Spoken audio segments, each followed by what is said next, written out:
Scott Ragsdale with Scott Ragsdale Woodworking and Clockwork, and I'm here to make a short video today due to some comments that I've had several people make about my Seth Thomas 1978 Legacy clock repair, where the Westminster Chimes sounded like they were out of tune.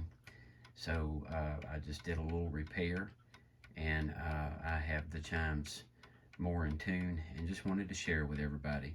So I was going to take everyone through the progression of the clock. So we'll start with a quarter hour, and then we'll start with the half hour,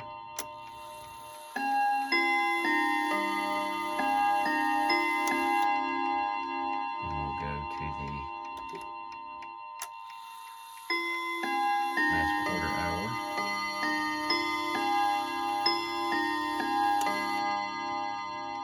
and then we'll go to the hour.